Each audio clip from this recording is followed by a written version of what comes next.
Welcome to the Cross the Line Podcast. My name is Carlos Smith, and today's episode is sponsored by KV's Car Care on 321 North Main Street in Jonesville, South Carolina. They offer a hand car wash, vacuum, a clean interior. Coming soon, full detail will also be available. While you wait in your vehicle, customer seating is also available as well as the dining area. They're open Tuesday through Saturday from 9 a.m. to 5 p.m., so make sure you stop by. Also, today's episode is sponsored by Big Ben Dessert on 297 Spartanburg Highway, Lyman, South Carolina. So thank you guys for sponsoring this episode of the Cross the Line Podcast.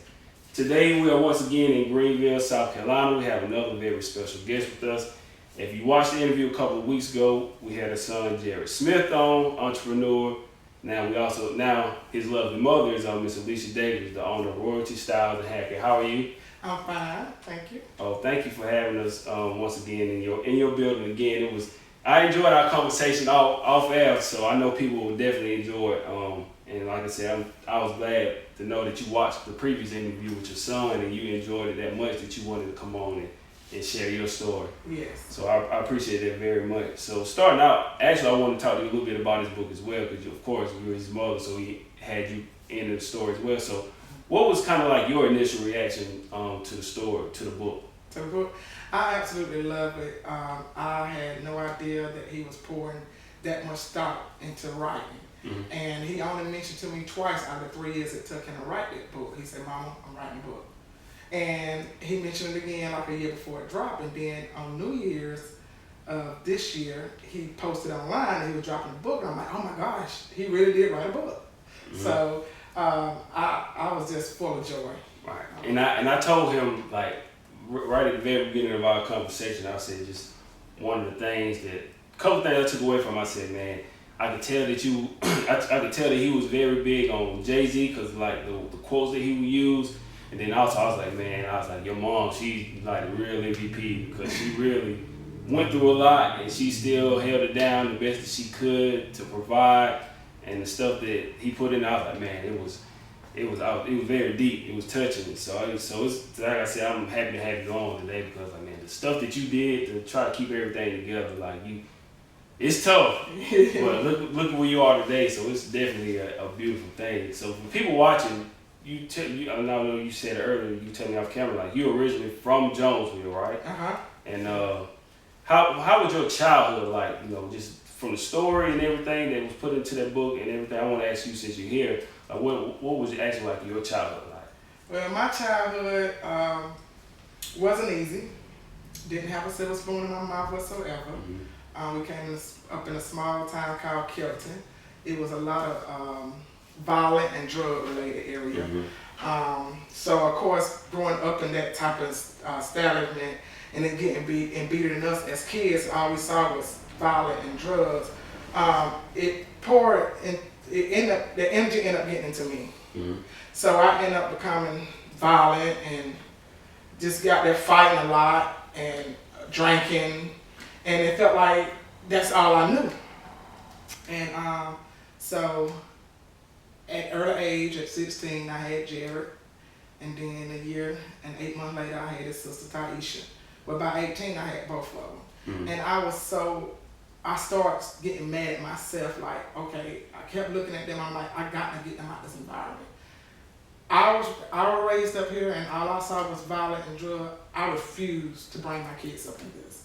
So mm-hmm. That's what made me put my best foot forward. Thank God for my mother, because she actually put in a transfer. She was working in Chester, South Carolina at Springs, and she put in a transfer to go back to Georgia. My mom is originally from Augusta, Georgia. Okay. So she, after my grandmama passed, that's all she had, plus a sister, she was determined to take us back to Georgia. And that was our step to success then. Like, we had to get out of that neighborhood. I know he said something about, in this story also, like, in one of his immediate family, like, they did some kind of stint, like, in prison or something. Like, was that something that happened when you were growing up as well? Where, like, you saw that, like, family members just constantly being arrested, going to jail or prison? Mm-hmm. Yeah, it was like, to us, it's like a family tradition. It's like, soon as our family hit a certain age, it's like history was repeating itself again. Like my brother did what my uncle did, like, and they was in and out of jail. in and out of jail. And of course, you know, myself, I went to jail. I went to jail a couple of times too. It was just like we did what we knew. We did what we were brought up around. We did what we saw. So it's very, very, very crucial to anybody that have kids. Be careful of their surroundings and where you raising them up at. How did it impact you? You know, he also said part of his story was that the police came to your home one day and you got arrested in front of him. How did that affect you when having him see that at such a young age? That right there is what really, after that day, and I got out, and I had to get some probation behind me. But to be honest, I still was rebellious. I rebelled to the probation officers too. I just felt like they was trying to control me, and I'm not a good person to be in control. And so I violated it, and I had to go away for 6 months. When I was away for 6 months, I'll never forget that day that I dropped on my knees and I cried like somebody beat me. And I said, God, I can't do this. I can't live this life by myself. I need you. And so after I said that prayer, it's like a big burden really left off on me. Granted, I had 5 more months to sit in that place. But every day I was sitting there, I was writing of what I was going to do for me and my kids when I got out. And I meant it from the bottom of my heart. I was determined to make that change. And one of my strongest prayers was, God, get us out that neighborhood. Please just move me out this neighborhood. I don't want to raise my kids there. So when I came home, it was Valentine's Day of 2000. When I came home, and my kids didn't know I was coming home that day, and I was standing in the door and they got off the bus. And when I saw the joy in my children's heart, I said, then it was time to change my life. I was done with streets. I'm not going back to jail to leave my kids for nothing. And from that day to this one, I thank God I have never been in trouble again. Did you have anybody growing up that was trying to, I guess, point you in the right direction, and you were just at a point where you didn't want to listen, or did you feel like you didn't really have any kind of like support when you were growing up? I had support, don't get me wrong, but the way they tried to give you advice, it was kind of aggressive. It was like cussing you out, giving you advice. Be this. MF for this, giving you advice. So when you start cussing at me and hollering at me, I just shut myself down. So I wasn't taking advice. Now granted, as I got older, what I did, I analyzed what they were saying. I said what they saying wasn't wrong, it's just the way they was delivering to me. So I did have guidance, but you know, as coming out of a violent home too, we came out of a violent home, watching my dad jump on my mom. I just felt like I would just shut myself down every time he cussed me out. So I just went left and tried to find my own way in life. And a lot of times when you see stuff like that at home, you can see how it kind of impacts kids when they go to school, whether they want to take their frustration out on other kids. Did you have any kind of like anything like that going on as well? Like it bothered you had a hard time focusing because of stuff that was going on at home? I did. I could barely focus at school, and when I did go to school, I felt like I was just angry. I came up with this bad anger in me because of getting woke up out of our sleep 2, 3 o'clock in the morning in the living room, hearing my mom scream, daddy jumping on her, daddy getting in the head with iron. Then we came up in that. So again, I took a lot of my frustration out on people at school, and that's how, and in the community as well. So that's why I had this name of Ellisha Fight. She loved to fight. She loved to fight. It was just in me. And like I said, that's why I think it's important. As far as like teacher-wise, they need to kind of like understand be more compassionate with the kids, because a lot of times they just want to just label these kids as troublemakers, a problem. They're not really figuring out what's really going on with kids, because a lot of times it is the stuff that's at home that has that impacts these kids a lot. And you know, a lot of times teachers don't take the time to get to the root of these issues, which I understand they have a lot of kids to tend to, but sometimes it's those few that they really need more attention than the others because of so much stuff that's going on.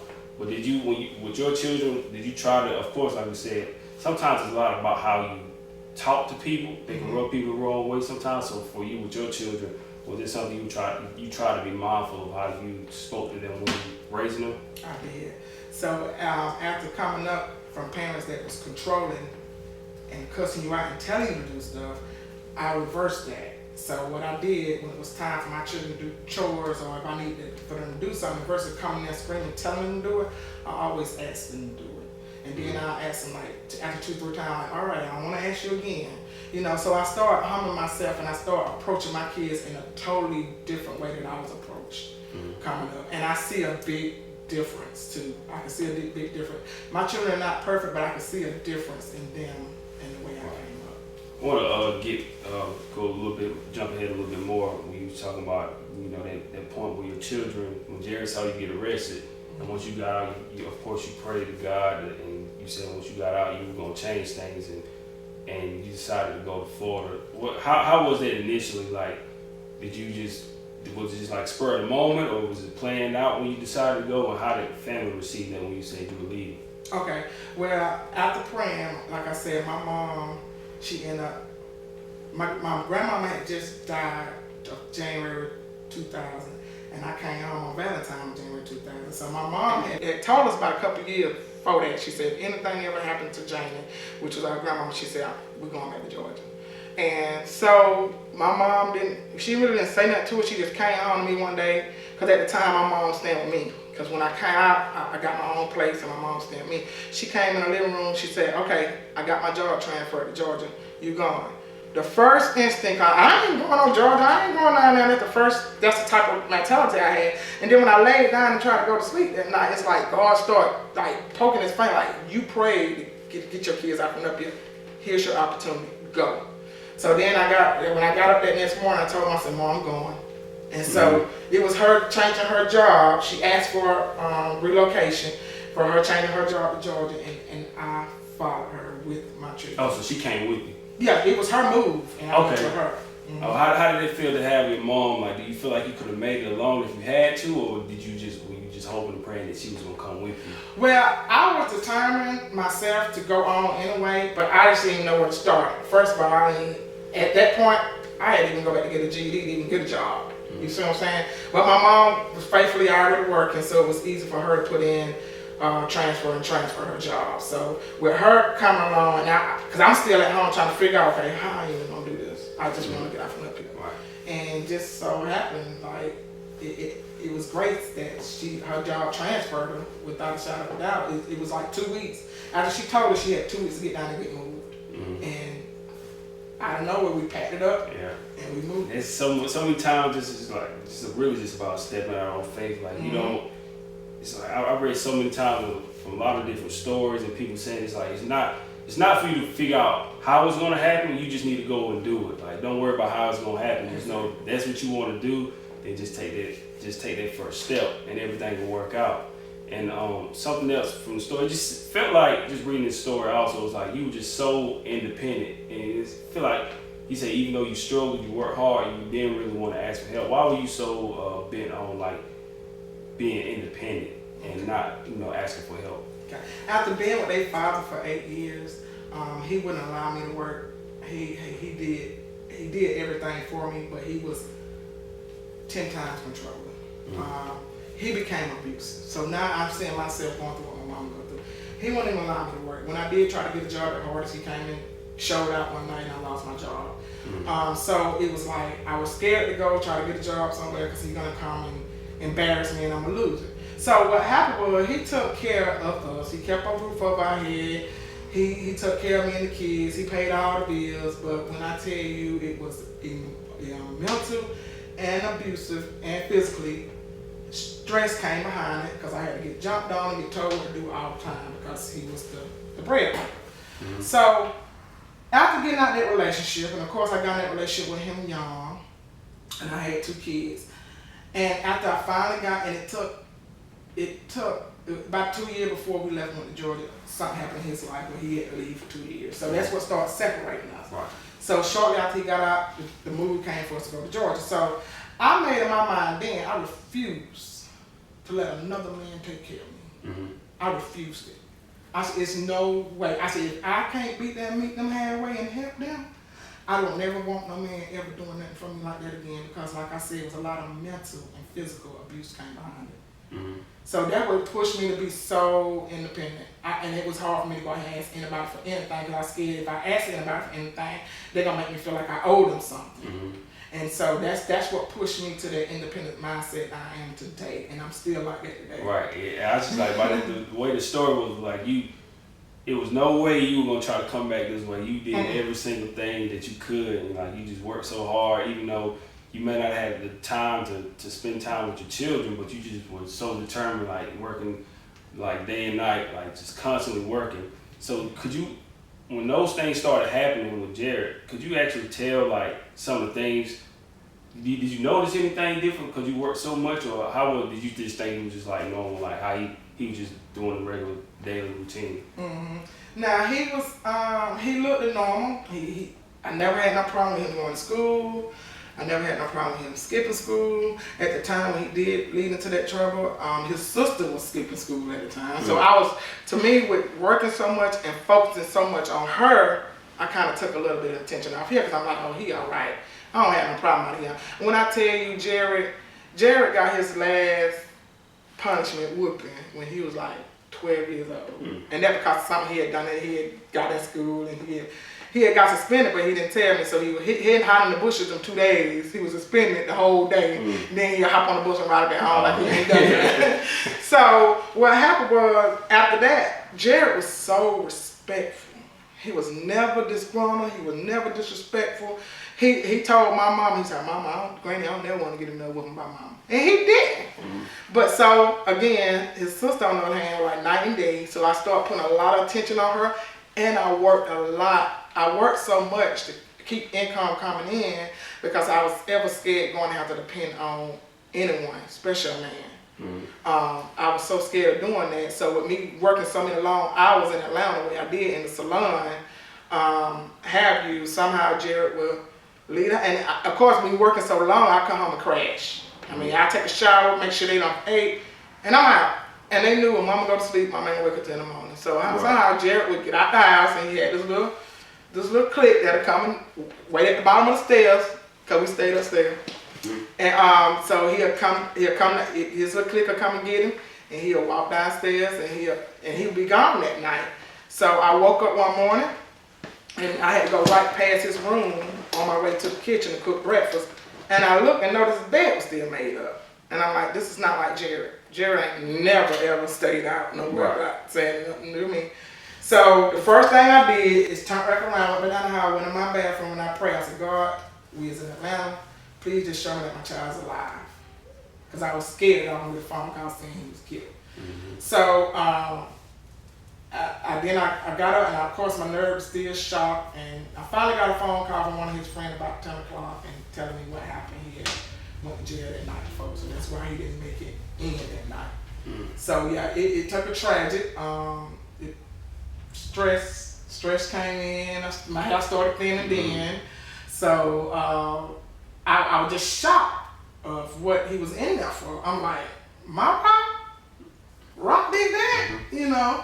So yeah, it was a big shock. It was a big shock. But I knew deep down inside that I said, okay, he had to be a leader somewhere, because I don't think it's something he just went out and done himself. Do you remember kind of a little bit of like what your first conversation was with him after he got arrested? Like, do you remember kind of like, not word for word, like exactly what you said to him, but do you remember kind of like how that conversation went? When he first got arrested? Yeah. And you first talked to him since being arrested and everything? Yeah. The first thing I asked him, son, what made you do that? I said, what went through your mind? What made you do that?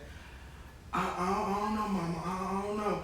I didn't know at first he didn't want to take accountability for that he was involved. He was like, Mama, I was just with some group of guys and we was coming out of the store, and after I know the guys that I was with, they pulled out a gun at these Mexicans and they robbed them, but I was with them, so I had to go to jail with them too. Well, you're going to find out he was involved. Kind of find out, I think Jared tried to take a little role of joining the gangs. He also mentioned that the reason why he joined that gang because he felt like he had that, and it was older brotherly, fatherly love that he didn't get. So joining the gang didn't make him feel like he was a little part of the family. Yeah, and then he said, Mama, it wasn't hard to get out. Like you had to do crazy stuff like that initiation. It ain't hard to get out of the gang. Did that make you feel to a certain extent like maybe you failed as a parent, or were you trying to figure out what went wrong for you? I did. And that's when I started realizing, okay, for number one, I worked so much, and he would basically the head of the house. He'll tell you he was the man of the house because he took care of his siblings. So when he did decide to go out at night with his friends, it was always about 9, 10 o'clock at night. He done took care of the siblings while I was at work. He even cooked for them, and he'd make sure they was taken care of. And then he went out at night. But see, then I started thinking, I'm like, okay, you just working too entirely much. Like, okay, I get it. You know, I need money, but it's something I got to do to make sure that I can really watch these kids. So that's when I started putting a plan together of being a business owner one day where I can set my own hours. Right. I know earlier you said also when you got to Georgia, you mentioned about the salon. How did you actually get into doing hair? Like, what made you want to do it? Well, I started out in Kelton doing friends and family hair, so I knew I had the talent in me. But at the time, coming through, I didn't have the people skill, I would say, to go with it. Because, again, you know, I was one little disgruntled person. I can do hair, but my attitude wasn't set to be behind no chair dealing with different personalities. So it still took me a while. My mom used to always tell me, you've been gifted with this talent. Why don't you just go on and get your license for it? I'm like, I ain't dealing with, you know, that's the type of mentality that I had then. And then, of course, like I said, that one morning in Georgia, I woke up and I had sent Jerry and them off to school, and I was laying there, and it's like this vision came to me. I started visualizing myself being a cosmetologist. I started visualizing myself, and I was stuck between a cosmetologist and a medical assistant. I always said as a little girl, I want to be a nurse and I want to be a hairstylist. That's something I used to always say to my parent coming up. And I said, well, I got to start somewhere. And then that's when I realized, okay, first of all, you need to go get your GED so you can go to college. So, and like I told you earlier, I grab a pen and a pad, and I wrote down GED, cosmetology school, medical assistant school. It took me 3 years to accomplish all three, and every time I accomplished something, I was scratching it off, and it was making me more, I was happy on the inside, and I started believing in myself more, and I knew then, you can do anything you put your mind to. So. And doing the hair, how was that when you got your first gig? Was it like excitement? Did you realize then that was your true passion, or did it take you time to finally realize? Cause I know you said you worked a lot of hours, but when was that point for you that you knew that like that was like your true passion, your calling? Because after hair, I still was indecisive. So, like I said, I did medical assistant. I was a pediatric nurse in Toccoa, Georgia for 2 years. And so what I did, I worked at the doctor's office Monday through Friday. We got off at Friday at 12 o'clock. And then from 1 to 7 and from 9 to 5 on Saturday, I still worked part-time in the salon. So I still had my hands in it, but just part-time. I just didn't want to go full-time in it because a part of me was like, well, you got to get clients in each other to make money. So I knew if I work at the doctor's office, I'm going to have an automated check coming in. So what have you, when I worked for the doctor, you know, I'm going to be honest now, working for a doctor, not all doctors, but I seen some things like that in life. I've seen a lot of kids getting diagnosed with the same medication, and so I was the nurse that had to call in, and I asked that doctor one day, I said, hey, do you realize you call every child in the same dosage and the same antibiotic and steroid? She said, yeah, it won't kill them if they come back, I'll just change their medicine. That threw my back against the wall, like, this is not for me. So shortly after that, about 2 months later, I didn't even have a teaching license, but North Georgia Tech instructor reached out to me. Granted, I was the only African American in my class when I went. So when it came to the African American styles and braidings and stuff, I actually got up and helped her with the class. So she reached out to me. She was like, hey, you want to come be my assistant and we'll send you back to school to get your instructor license. I'm like, who, me? Never thought I'd be a cosmetology teacher. So then I went in, I did that for like 2 years, and of course, back then, 2000, I think it was like 2008, and they started cutting back on hours. We had the recession. So 2010, we ended up moving here, and I realized I got my cosmetology license. So, and I went on and pursued my dream in teaching. So now that I teach, and the more I got to teaching here, the more I realized hair is for me. This is my calling, and this is my passion. So when you were in Georgia, you kind of, you kind of somewhat, I guess you worked for somebody else at their salon, and then once you finally came here, that's when you went into it on your own and got your own salon?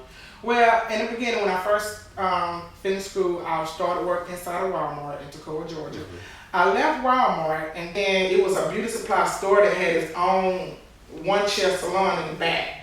And actually, I worked for myself. I was an independent contractor, so I just rented that part out for us. So my originally started out with a Special Touch salon. I originally started that in 2005, working in the back of a beauty supply store. So mainly I was able to set my own hours. I was just paying her booth around, or paying her for that spot back there. So that's when I started being independent as a stylist.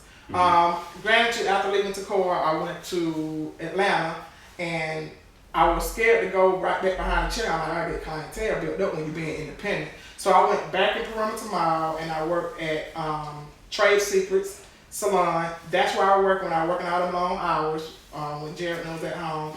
And so I worked there until I was working it, but it's like, seemed like the more money I making, the more I was spending out, because like I said, Jared started getting in trouble. I had to pay lawyer fees, I had to pay ankle monitor fees, and so it was that, to see him go back there, get the lights cut off, cars going back. It was just, I mean, I was a hairstyler, but I was working for another company where they take 50% of your check, so I really wasn't seeing all my money that I was making. Right. So I had to bring home half of what I made, and I had to make do what I had. So when we moved here in 2010, I opened up Special Touch Beauty Salon in Spartanburg, right there on Magnolia Street. I opened it up. Granted, the building itself wasn't up to par. It could have been condemned at any time. It wasn't, the circuit breaker wasn't electrical fit for all the appliances you have to run in the salon. So I closed that one down in 6 months, and I said, well, I'm going to open up another salon again. I always put my mind on what I want to do. I said, well, this time I'm opening in Greenville. So to make a long story short, after working for somebody, and see, anytime you work for a salon company like that, they're going to get a percentage of your check. Versus you knowing you can make good money doing hair, but you whether want to booth rent or be independent.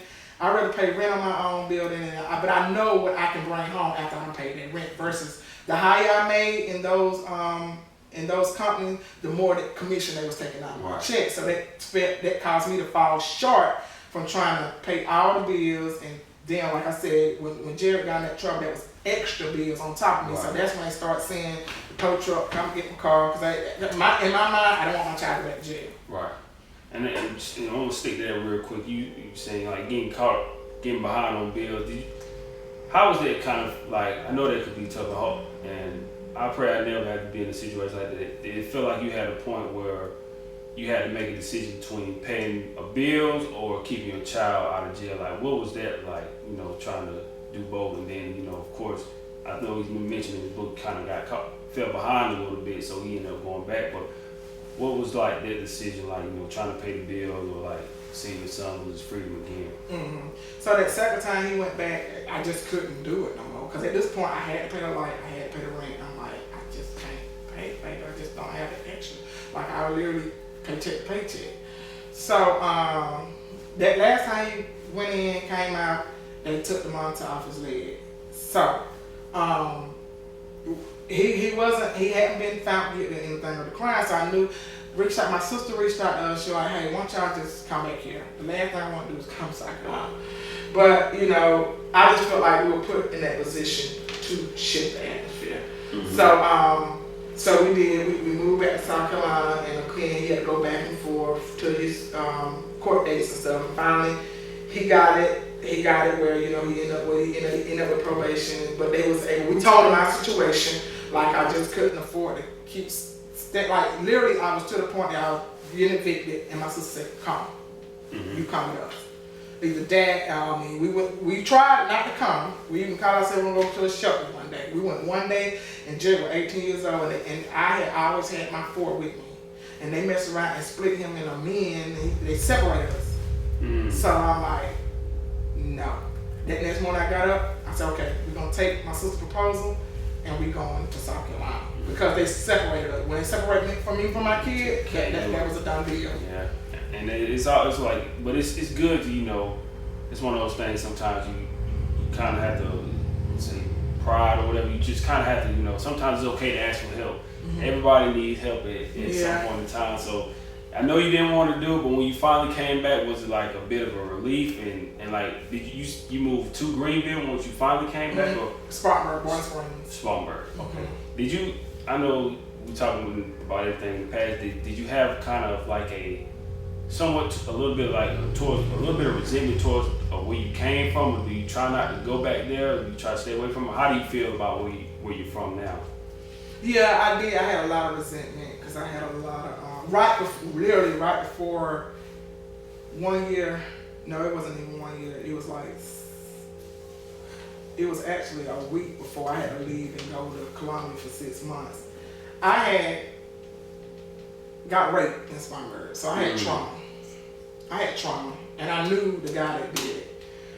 So I was traumatized. And I said, with my mindset, I can't go back down there. If I see him, I'm probably gonna hit him with a car. I'm gonna do something. Mm-hmm. So that's what kept me not ever want to go back down there. And now I'm all right with it now, but I just wouldn't want to live back down there. Right. But I'm already going back down there now because I have grown. But when that first happened, I was like 19 years old. And trying to get raped, you can't make me get you. You know what I'm saying? Right. I never dealt with him even like that, and I knew the guy. My children's father knew the guy, and like I never even dealt with him. But it's a long story behind that one. But that would traumatize me from wanting to go back to where I came from. Yeah. Did you have anybody when that situation came about?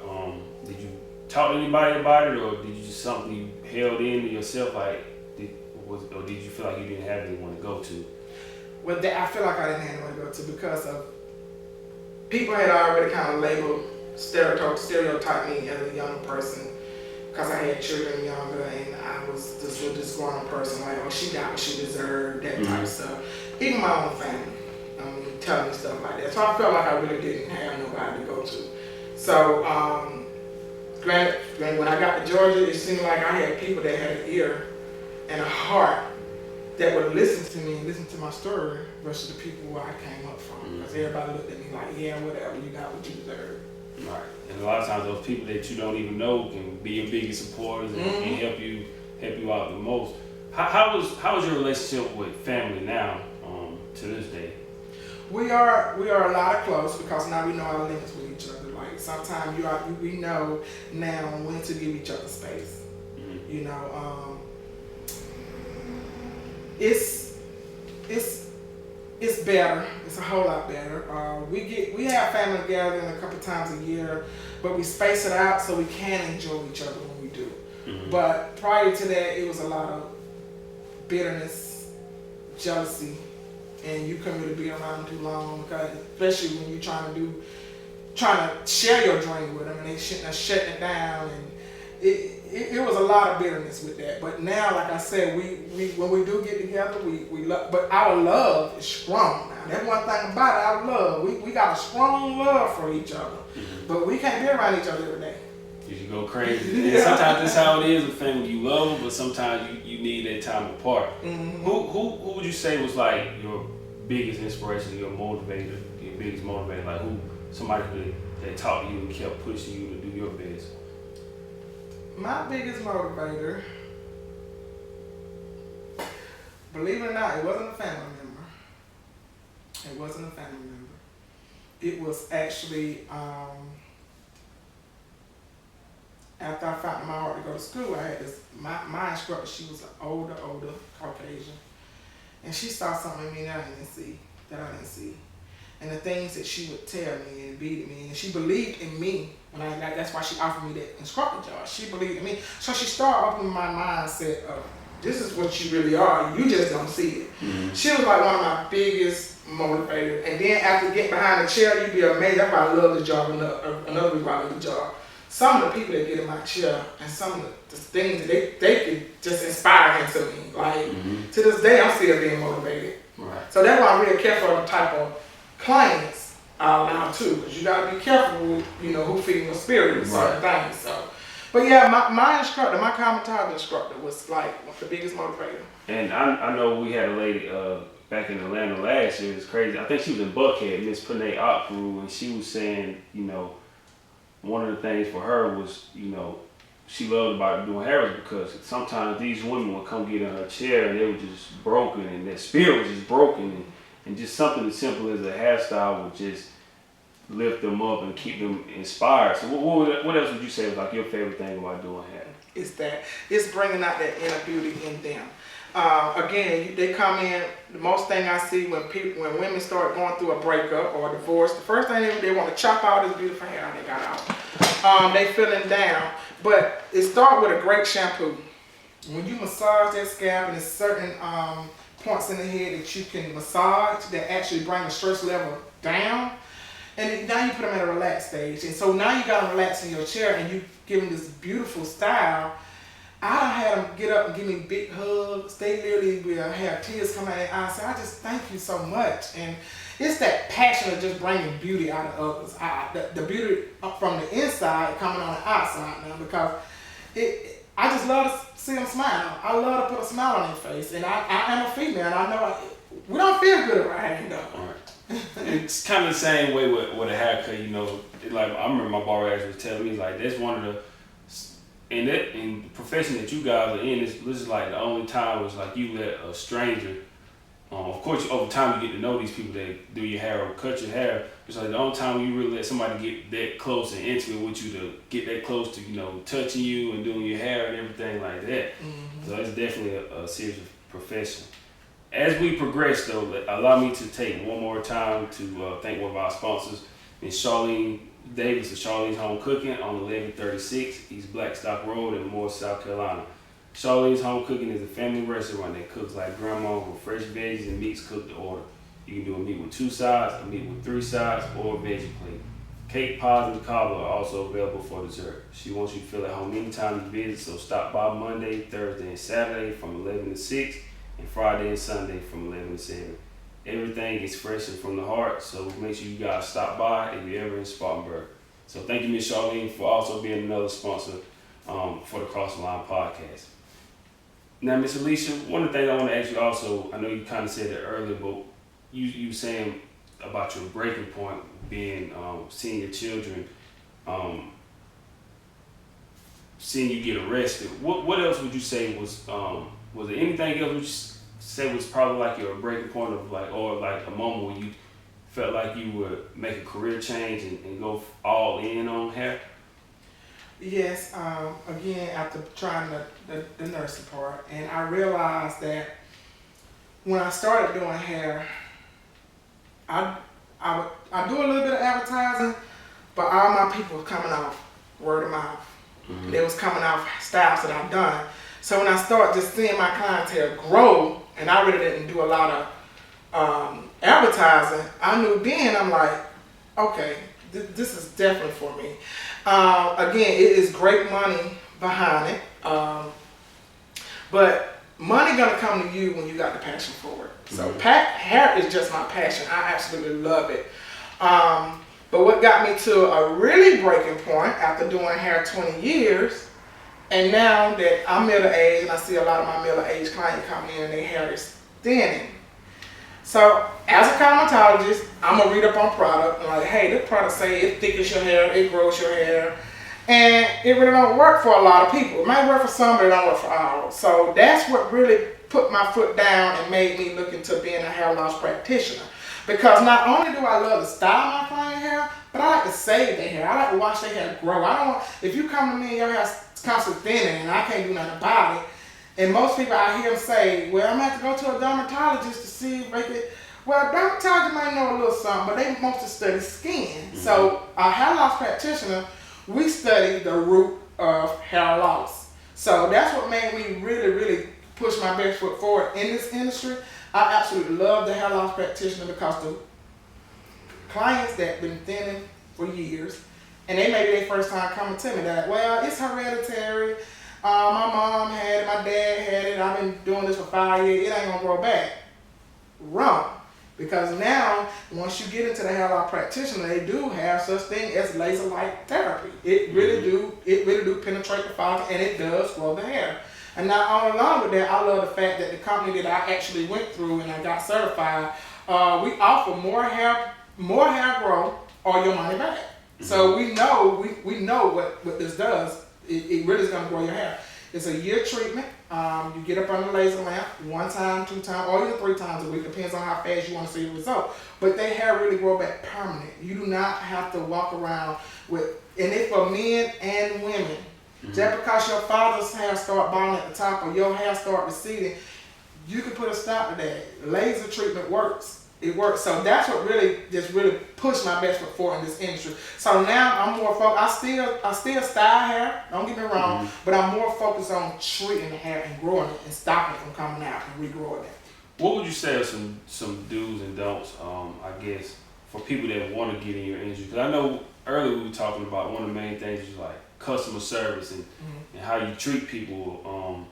Will make them want to come back, or a bad review will spread quicker than a good review. Like what else would you say for people that want to get in your profession, like to be mindful of some certain things? What would you say those would be?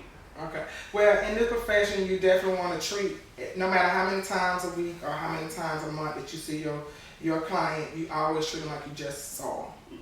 You always greet them with a smile. You greet them by name. Just because you don't saw them 2 times that month, don't say, oh, okay, hey, I'll be with you. No. You greet them, hey, Charlene, I'm using that as an example. I'll be right with you. So you always keep them, making them feel welcome every time they come through your door. Another don't is, like I said earlier, we have personal life and we have our business life. So in this industry, you get a lot of clients that literally, they don't become comfortable with you doing their hair. So they'll open up to you and tell you a lot of their personal. They will tell you a lot of their personal. But what you don't do is feedback, give them yours. Right. Because now they're going to take the professional look from the way they look at you, they're going to start looking at you more personal. So that also started drawing clients away too as well. So if they knew that you went out and you partied every night right before you got on their head, 9 out of 10, that word gonna spread, they're gonna start to, man, she might be drunk, she might be hungry, I want home my head today. Right. So you have to be mindful when you're in business, we need to keep it strictly business. And again, people skill. You gotta have people skill. Just because you can do hair, it's hundreds and thousands of us out here. It could be a salon right around the corner. Just because you're good at what you do, but if you got a nasty attitude, that's a quick way to run away. Mm-hmm. And that's one thing I remember talking to somebody before. This young lady, I think she was selling clothes, and I know she does some hair also, and I don't think she went to it full time. She was like, she liked doing it, but she don't like dealing with people. So I'm like, if you're gonna be an entrepreneur and have your own business, you have to deal with people. Like it's not gonna work that way. Mm-hmm. So it's like I didn't know. Other than that, like if you're gonna do this, that's my main advice. Like if you're gonna do that work with the public, you have to be able to engage with people and be respectful. But I know a lot of times that's what hurts a lot of business, especially a lot of our businesses, is customer service. Mm-hmm. That's one of the biggest things that has caused us to have a downfall. For you though, what would you say today? You just have a few more questions and we'll get ready to wrap it up. Okay. What would you say is your motivation today? My motivation is leaving a great establishment and leading my kids by example. That's what motivates me, because now my kids are grown and I lead them by example. I get up, because I done all the advice making that I can do. Right. So sometimes they get to a certain age, and my mama heard it 1,000 times before. So now I'm the type of person, I'm gonna show you. So that's what motivates me to get out here and be an entrepreneur, be a business owner, because I want to leave that behind for my children. Right now, I can't see any of my kids trying to get into the hair industry, but I guarantee you, if God called me home, somebody gonna take over it. Mm-hmm. I'm born sure.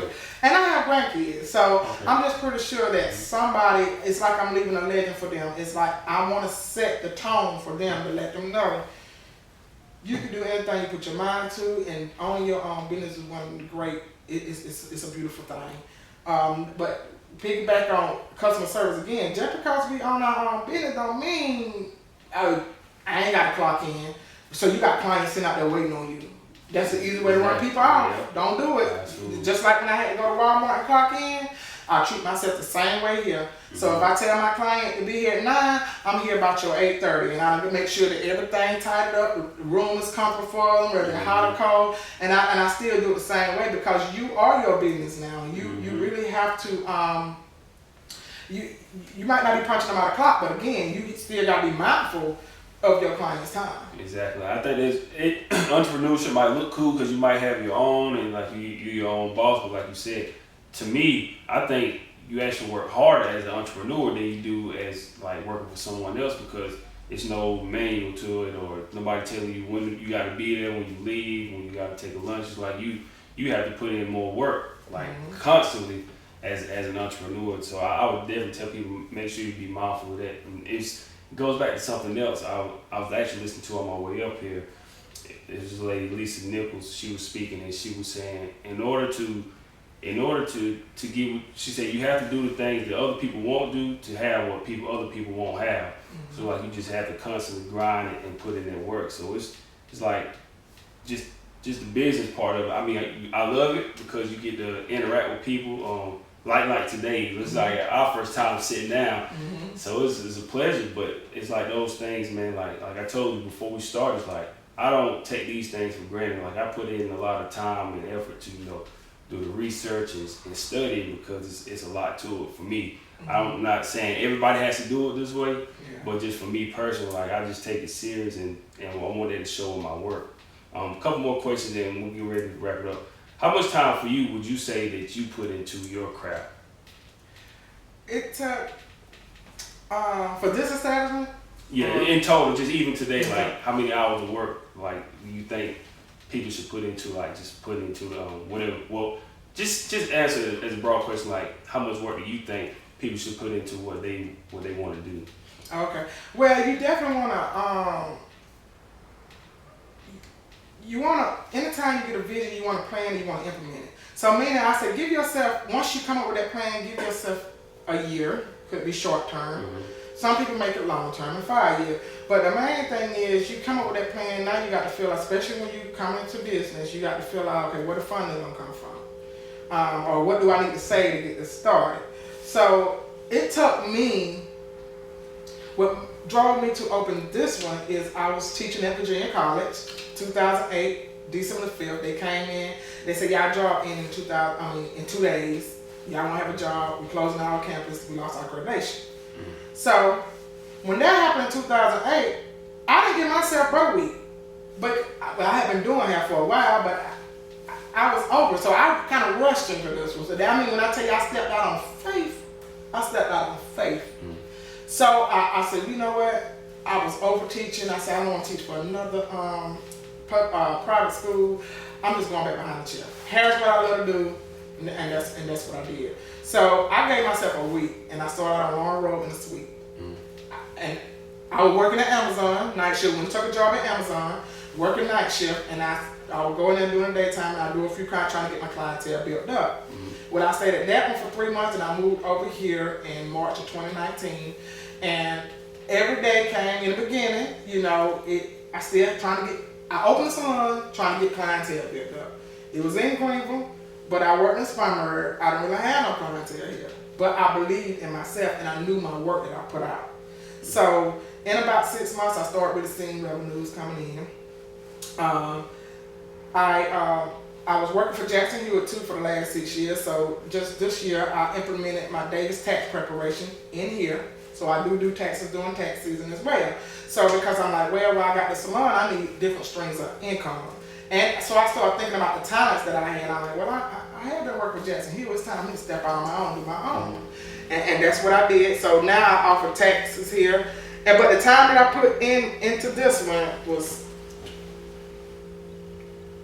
I jumped into it probably literally about 2 years. So, but it still took me a whole year after I opened the building to really put time, research. I really had to get out there and dig into it. So, and it's still not easy. Not every day I motivate myself to find something even better that I can add onto the business if I can, what I can offer. But adding the Davis tax preparation and branching off from Jackson Hill was one of my biggest steps. It really brought a lot of revenue into the business. So, you with all the experience you have in your store, have you or are you currently doing anything as far as like maybe like mentoring like young ladies or anybody that wants to get into this profession? Have you thought about getting into it, like mentoring them or coaching them in some way or fashion?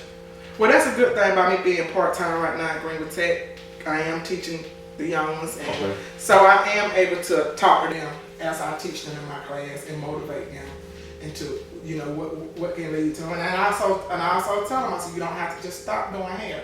You can have other talent too as well. And so when I tell them what I offer at my salon, they're like, "Now, Miss Ellisha, you just do everything. You do taxes, you sell jewelry, you do." I said, listen, you can do it too. So they are and they at the age of 18 to 21 maybe. So those are my little, I mentor them a lot. Every day, I'm on there 3 days a week at Greenville Tech, but when I'm there, I pour more than just having to them. And that's one of the things I wish I would have done earlier too, was, kind of like find that mentor or somebody that's in that profession that you want to do. Maybe you can go in and shadow them and see how they go on a day-to-day operation. Because I feel like you can learn some of these things at school, but like once you, like I said, for me, it was just like I kept getting a lack of experience. So I didn't get my internship until like right before I was graduating, because when I was in school, I was just, my first 3 years, basically I was just ready to have a good time, honestly. But then as it got towards the time to graduate, that's when I got serious and got into the broadcasting.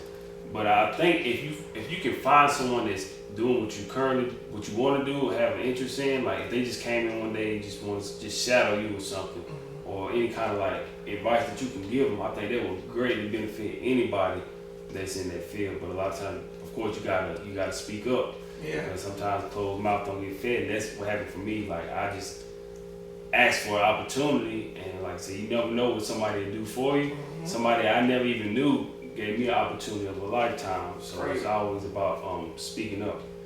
What would you say is for you is like the hardest part of entrepreneurship?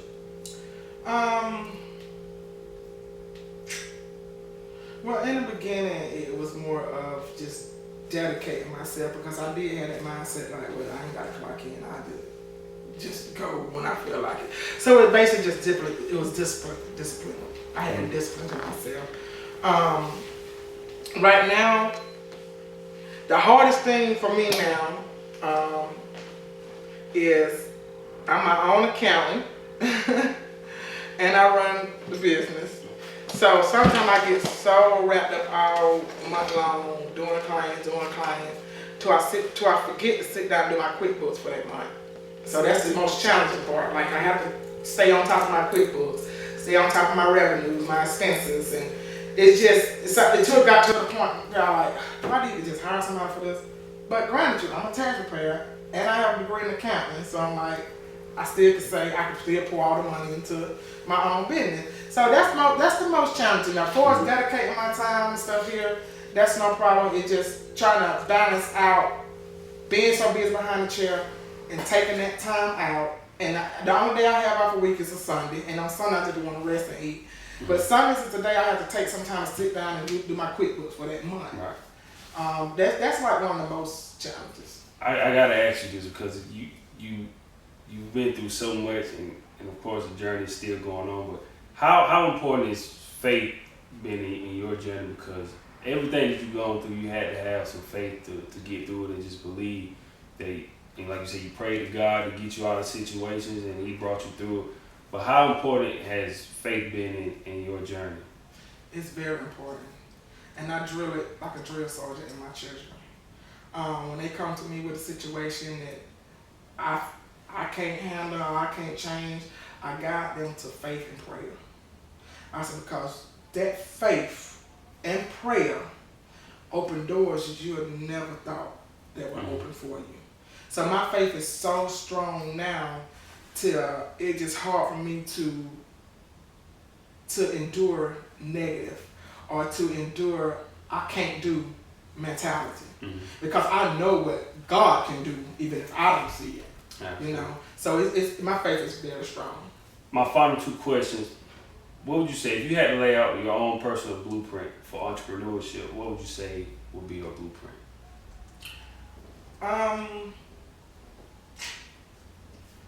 Basically, getting started. Getting started, or like you said, customer service, anything. Like what else would you add to, like, for somebody, like if they wanted to start their business? Like what advice would you give them? Okay. Yeah. Main thing is number one, believing in yourself. If you know when you can do it, you keep the faith and you do it. Find, like I said, most times find a mentor. Find a mentor. And if anybody come to me, I start mentoring before I know it, to tell you the truth. I start talking to them and trying to put them on the right path to get started. So basically, my main three would be customer service. You gotta have great customer service. Stick to your plan and keep the faith. Absolutely. And my final question that I've been asking everybody, I started this question when we were on the when we started our tour, self-investment tour. So I want to ask you as well, what does self-investment mean to you? Self-investment means a lot to me. It feels good to see that, yeah, you invest in yourself, but then you get time to watch your money come back to you. That means a lot to me. Mm-hmm. I'm never scared to pay for something that I want to learn or something I want to do. And that was a perfect example in September when, like I said, I came to that decision where I couldn't help my clients no more how to help really grow their hair back when they're going through immunity hair loss. So I looked at my bank account and I looked at the price of that school and I'm like, man, I ain't trying to pay that. But I did. Because I knew that now when my clients come to me and now they're going through family hereditary hair loss, I can treat you right here. You don't have to go to Charlotte, you ain't got to go to Greenwood, you ain't got to run to a dermatologist.